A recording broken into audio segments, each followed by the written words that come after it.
नमस्कार दोस्तों, स्वागत है आपका वैदिक आईएएस पीसीएस चैनल में।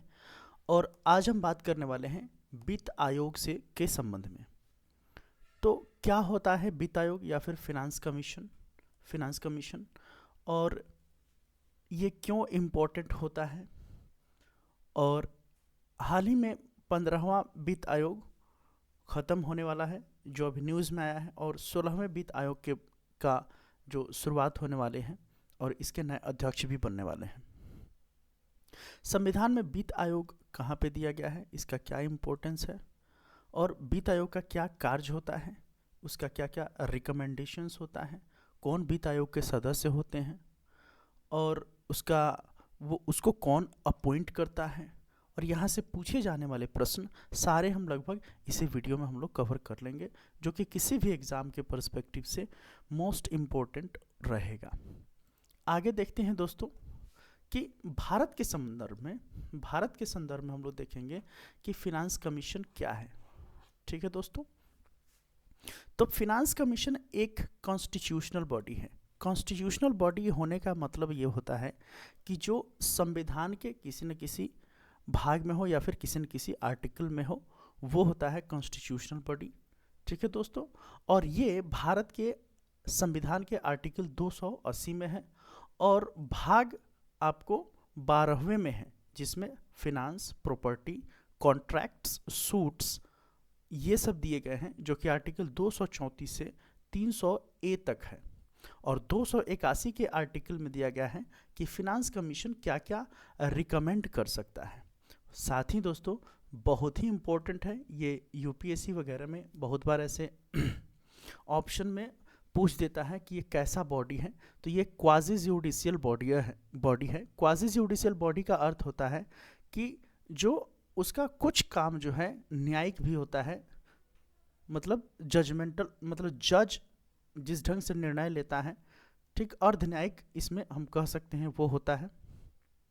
कुछ मामले पर न्यायालय का काम हमारा फिनांस कमीशन भी कर देता है, इसलिए ये क्वाजी जुडिशियल बॉडी है। और it is constituted by president. इसका जो है इसका निर्माण प्रेसिडेंट करते हैं। ठीक, प्रत्येक 5 वर्ष में इसका निर्माण करते हैं, इसको बनाते हैं, नियुक्त करते हैं। और या फिर उसको लगे कि नहीं 5 साल से पहले ही करना जरूरी है, तो प्रेसिडेंट उसके अपने अनुसार जो है कर सकता है। आगे देखते हैं दोस्तों कि इसके चेयरमैन कौन कौन होते हैं। ठीक है दोस्तों, इसके चेयरमैन में कितने लोग होते हैं।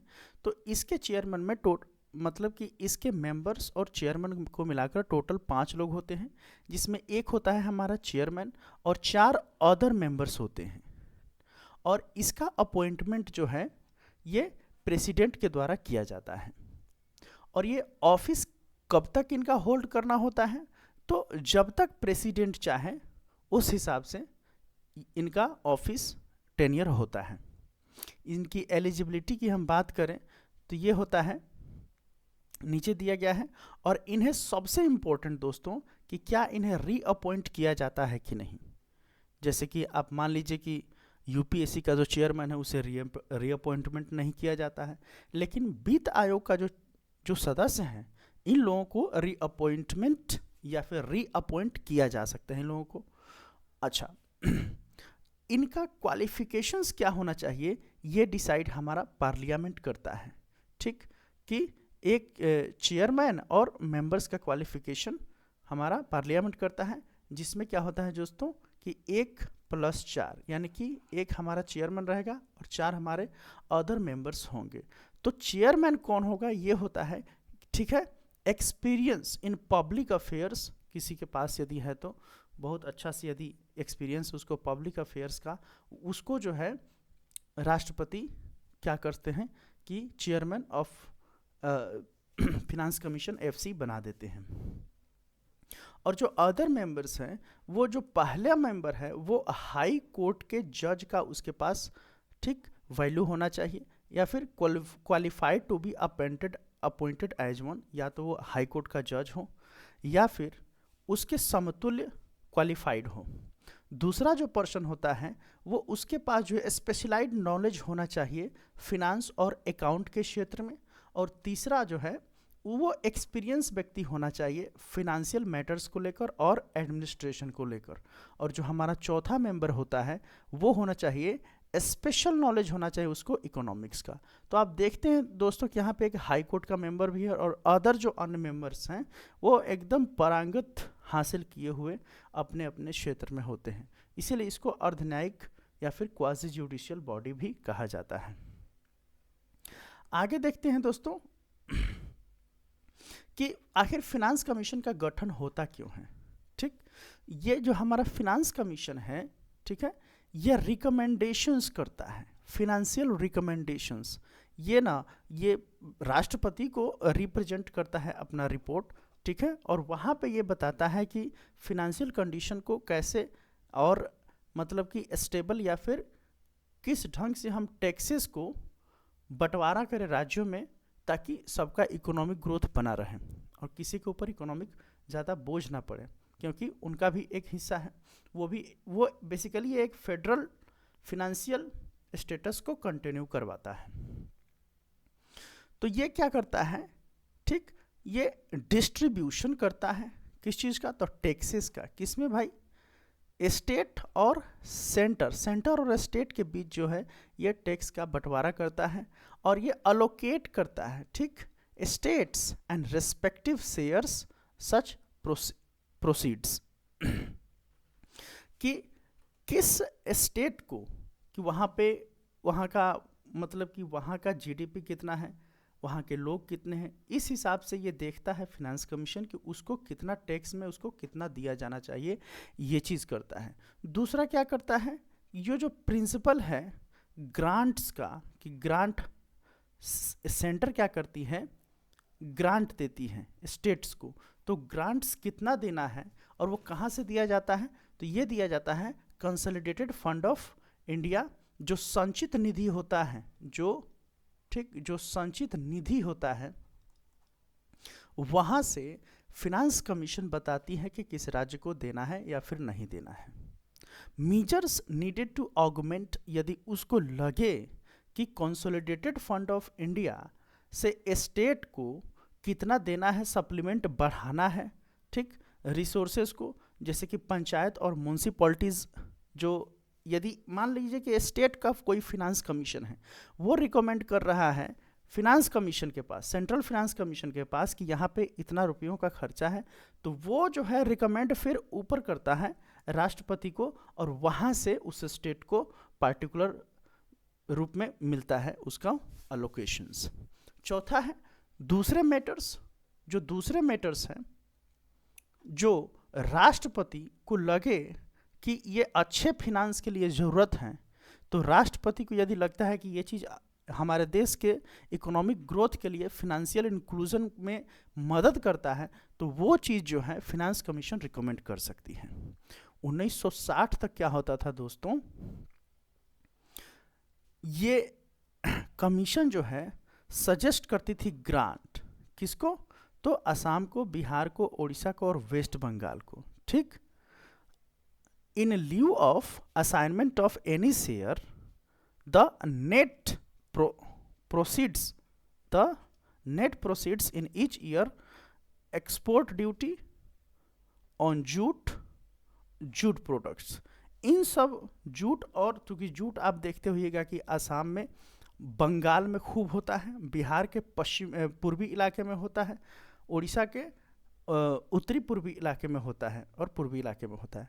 तो वहाँ पे इससे संबंधित जो भी, मान लीजिए कि उन लोग का कुछ बकाया टैक्स वगैरह रह गया, तो इस या फिर ग्रांट देना होता था, एक्स्ट्रा ग्रांट देना होता था, तो इन चीज़ों को दिया जाता था इसके रिकमेंडेशन पे, फिनांस कमीशन के रिकमेंडेशंस पे।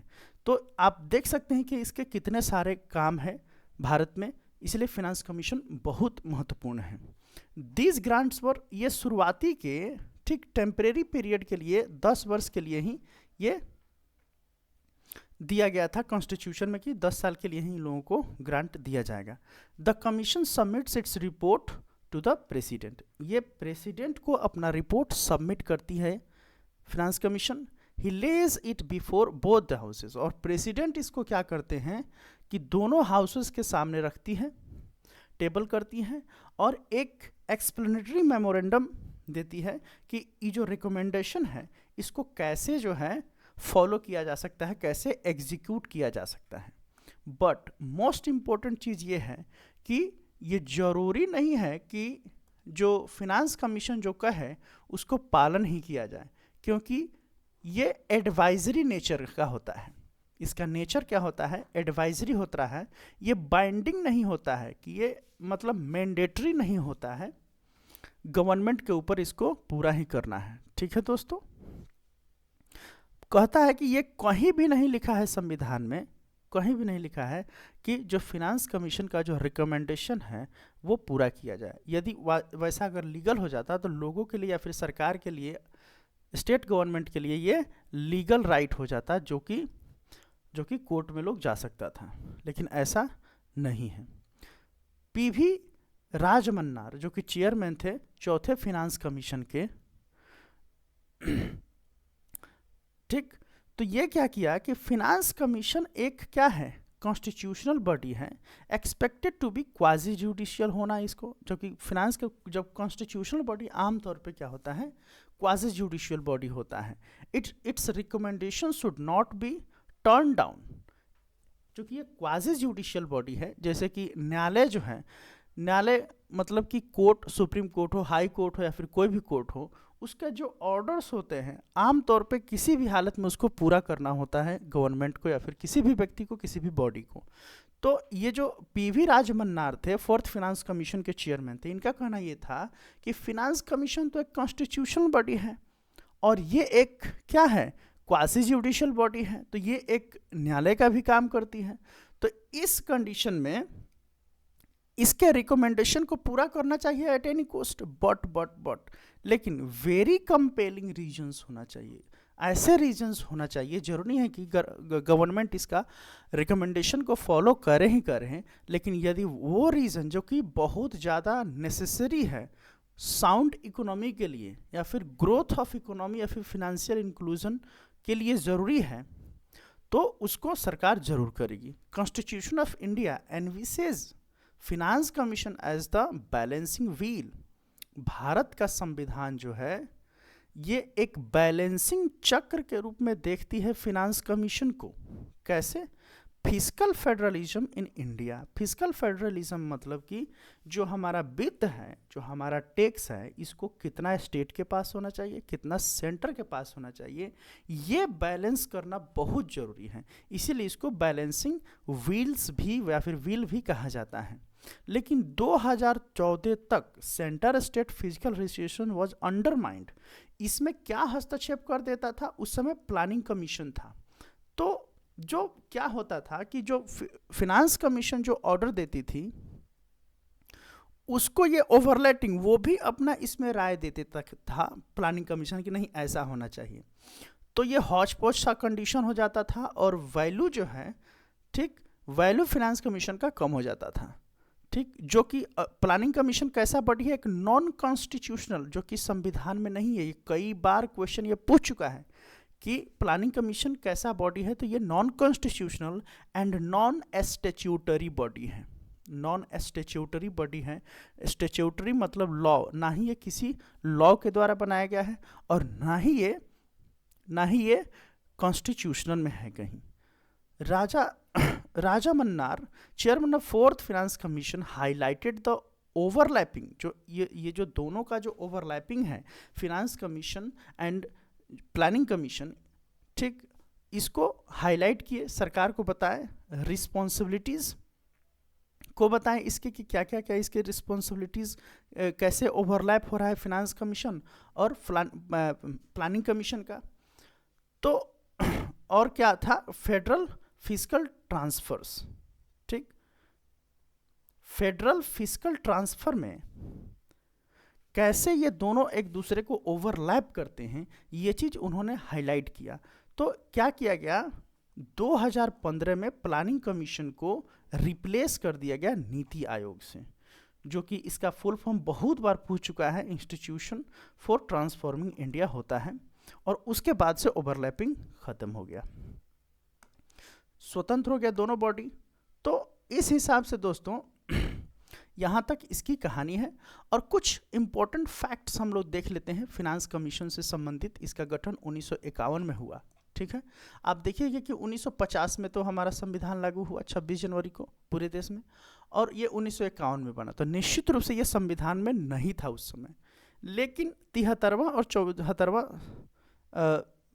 कॉन्स्टिट्यूशनल अमेंडमेंट 1992 में इसको संवैधानिक स्टेटस, कॉन्स्टिट्यूशनल स्टेटस इसको मिला। और साथ ही साथ protection on panchayats and municipalities ये भी मिला, इसको को भी, म्यूनसिपालिटीज एंड पंचायत को भी इसमें प्रोटेक्शन मिला। और फर्स्ट जो हमारे फिनांस कमीशन थे वो थे हमारे केसी नियोगी, और पहले जो हमारे वित्त मंत्री थे वो थे के शनमुखम शेट्टी थे। और 15th फिनांस कमीशन थे है हमारे फिलहाल एनके सिंह, और करंट फिनांस मिनिस्टर है हमारी निर्मला सीतारमण। और 16th फिनांस कमीशन होने वाले हैं अरविंद पनगड़िया, जो कि नीति आयोग के हमारे क्या बोलते हैं हेड भी रह चुके हैं। थैंक यू सो मच दोस्तों। If I have left something in the video you must tell me in the comment section so that I could be reforming myself